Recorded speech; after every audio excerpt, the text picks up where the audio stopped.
Hi everyone. Before we start, I just wanted to say I hope everyone is well. I mean, these last couple months have been pretty crazy, and especially these last couple of weeks, it's been pretty tough. I mean, watching the death of George Floyd was pretty disturbing, and for me personally, it was even more disheartening knowing it was pretty close to home for me. And I just want to say that my heart aches with that, and everyone involved, and I'm ashamed that racism still exists to this day. So my eyes have definitely been opened, and I'm definitely committed to educating myself and making a difference out there.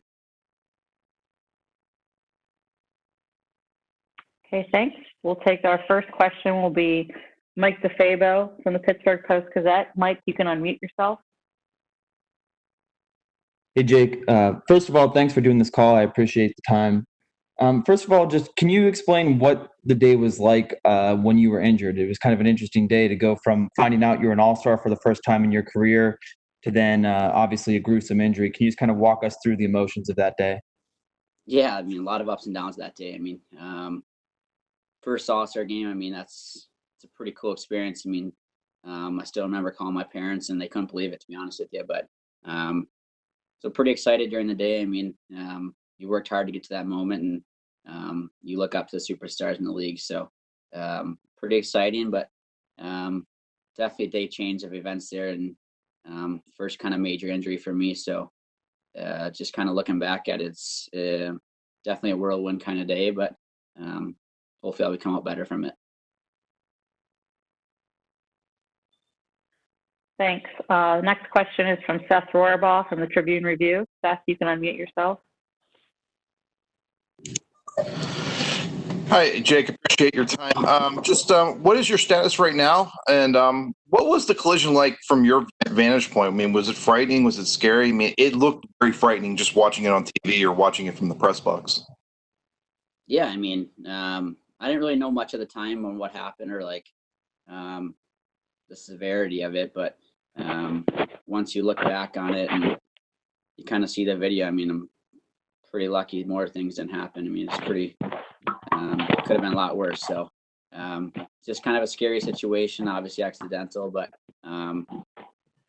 yeah, it's just kind of a broken play, and two guys hit skates and just happened to be that close to the boards, and glad my neck got out of the way and head got out of the way. So not good, but I was pretty lucky that it was just a shoulder.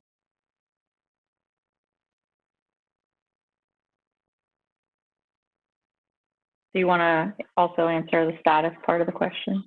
Oh yeah, sorry. Just every day, day by day, I'm just hanging in there. I mean, I'm getting better every day, and just kind of sticking to the protocol and what I got to do to if we start playing, hopefully I'll be ready by then. We'll see. Next question is from Wes Crosby of NHL.com. Wes. Hey, Jake. Thanks for doing this. Just with the state of everything over the past few months, what was it like rehabbing kind of just during the pause and during this pandemic? Yeah, I mean, for me, I mean, I can take this as a positive for me if I got time to rehab, and for the first couple of months, I was able to rehab at the rink, but during this pandemic and all this, I had to adjust to my apartment and house, and it was definitely different. But just being back in Pittsburgh, it's nice to be able to go in and have a therapist work and do the little things that I couldn't do if I was at my house or anything. Okay, just a reminder, if you have a question, you can raise your hand on the cursor. We have another question from Mike DeFabo of the Pittsburgh Post-Gazette. Mike, you can unmute yourself. Sure. Jake, obviously we know it was a shoulder injury, but I'm curious, is there any more you can share with us in terms of the extent of the injury or any details on how extensive the surgery was or anything along those lines?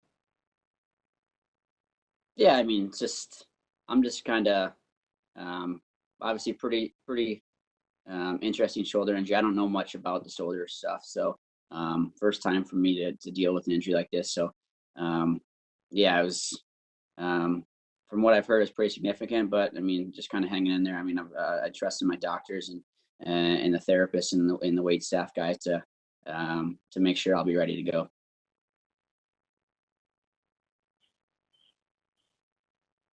Okay, next question is from Will Graves from the Associated Press. Will, you can unmute yourself. Jake, I'm just curious, was it kind of weird? I mean, in a way, look, this shutdown it's been not great in general, but in a way you've benefited from it because you're going to be able to play this year. I'm just sort of curious how you've wrestled with the emotions of knowing that, you know, the world has stopped while also reconciling the fact that, hey, this might actually, from a personal standpoint, this might actually be good for me and maybe for the team. Yeah, I can take the positive out of this. I mean, not really sure what would have happened if season would have played out. So I can take these 2 to 3 months and use them to my advantage. I mean, if I can get rehabbed and feeling good, that'd be nice to get back playing. So I'm just taking it day by day, and hopefully I'm feeling better each day, and we'll see where it goes. Next question is from Seth Rohrbaugh from the Tribune Review. Seth, please unmute yourself.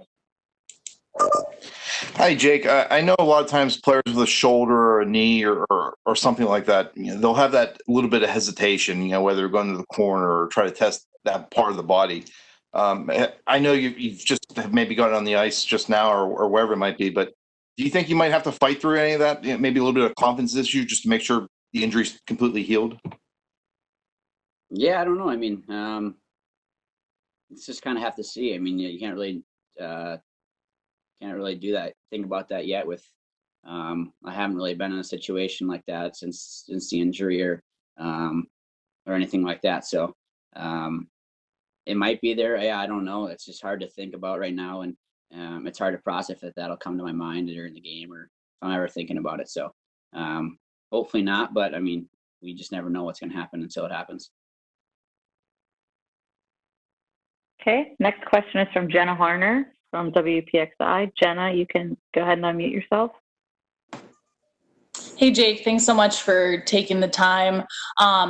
What is, the atmosphere like among the guys right now? What are the conversations like? How much of a level of excitement is there that, yes, it's phase 2, but at the same time, it's phase 2? Yeah, I think for us, I mean, it's nice to be back with guys and see each other. I mean, it's so long that we've seen each other and been on the ice with each other and not knowing what's going to happen. So just for us to be back in the rink and be able to skate with some guys, it's been nice. And obviously guys want to play hockey. So we're all really excited to get going. Next question is from Wes Crosby of NHL.com. And just a reminder, if you no longer have a question, if we've already called on you, please click on the hand signal to remove your question. Thanks. Hey, Jake. Speaking of phase 2, when or if are you expecting to get back on the ice here as part of these limited group workouts? Yep. I've been on the ice. Been on the ice for a few weeks now, so I'm just kind of hanging in there and get my legs back and make sure I'm feeling well.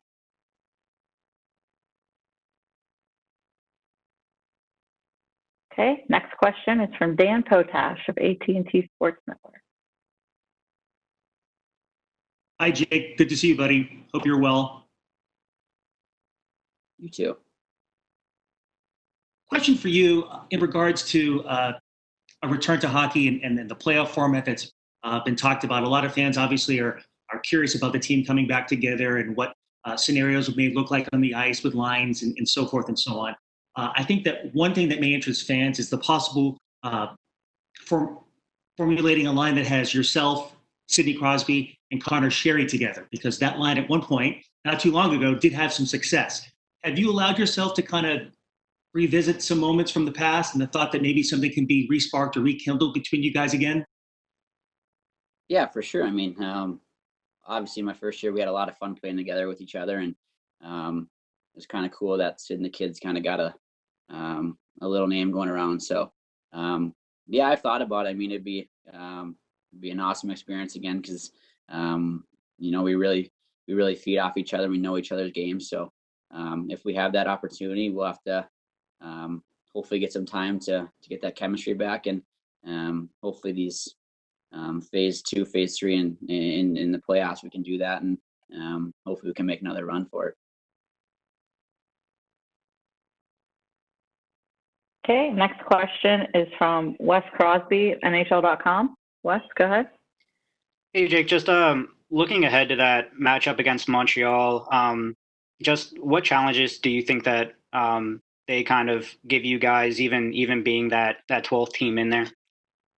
Yeah, we know they're a fast team, and obviously they're highly gifted and offensively, and have a good decor with what they got back there, and obviously an all-star goaltender. So we know it's going to be a battle, and just like every playoff round is, it's going to be an absolute battle. So we just got to be ready for it right off the drop and puck, and you never know what can happen in that best of 5 series, especially coming off of this, going right into the playoffs. So we just got to make sure we're ready for a big test. Next question is from Will Graves, the Associated Press.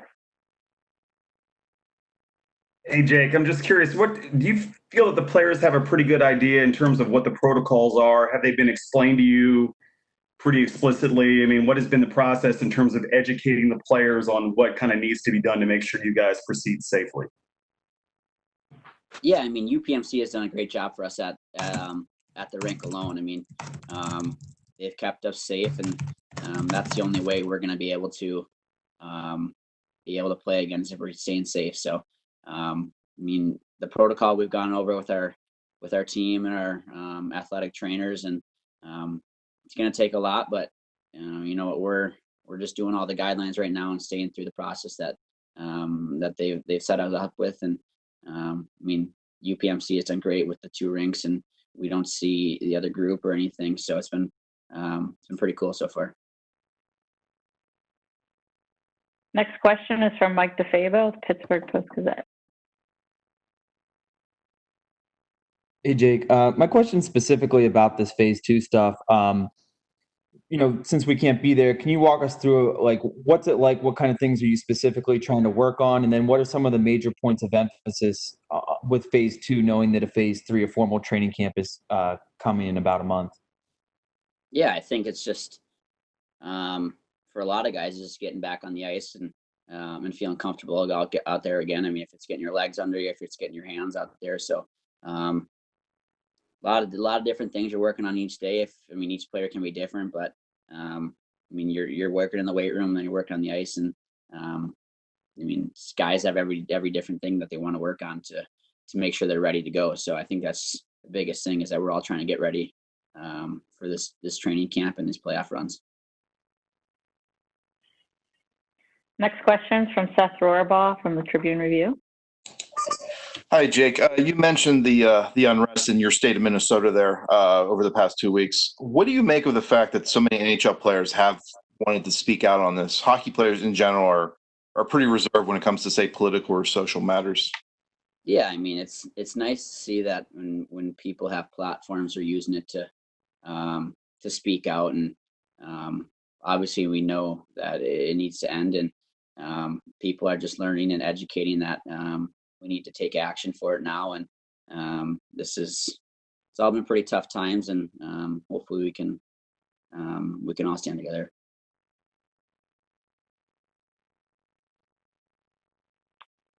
Will, you still have your hand up, so if you have another question, you can go ahead.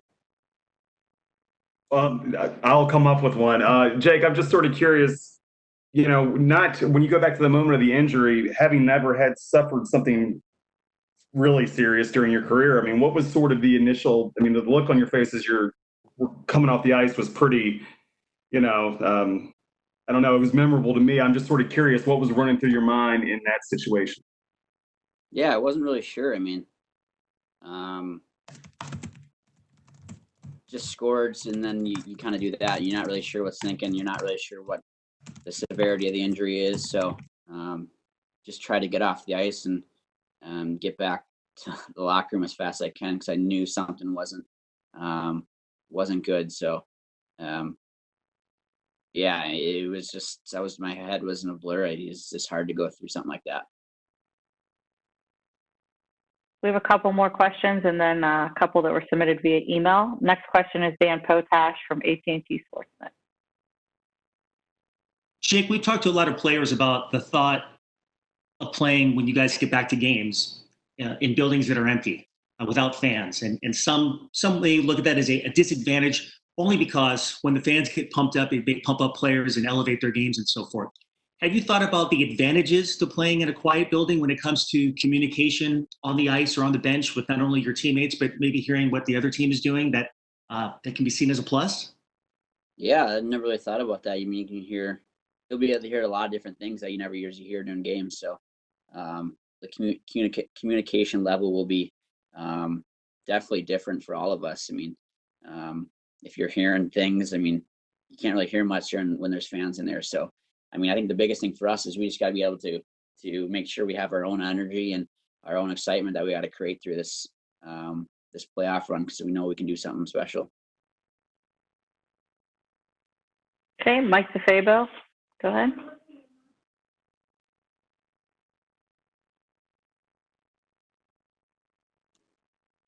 Sorry about that. I didn't unmute myself.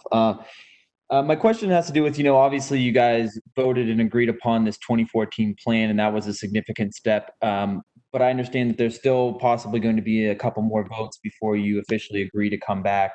I guess in talking with some other teammates and other players throughout the NHL, what kind of issues or roadblocks might you guys encounter? Like, what are some of the things that you still feel like need to be ironed out before everyone's ready to go back and play a playoff hockey game?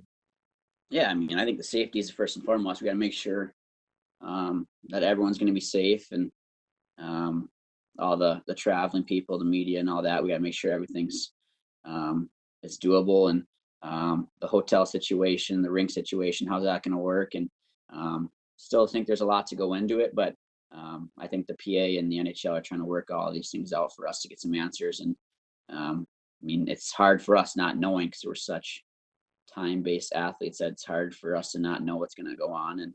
And with all this unknown of this COVID, I think we're all kind of a little on edge of what's going to happen.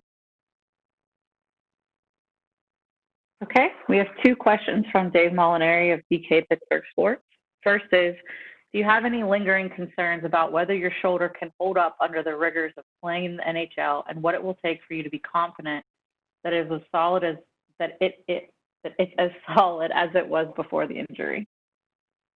Yeah, I think I'm committed to working hard and strengthening the shoulder as much as I can. So I'm trying to get back to as much as pre-injury as I can. I mean, there's always that doubt. You never know what's going to happen with an injury in any sort of injury. So, but I'm committed to putting myself in the best possible position that I can.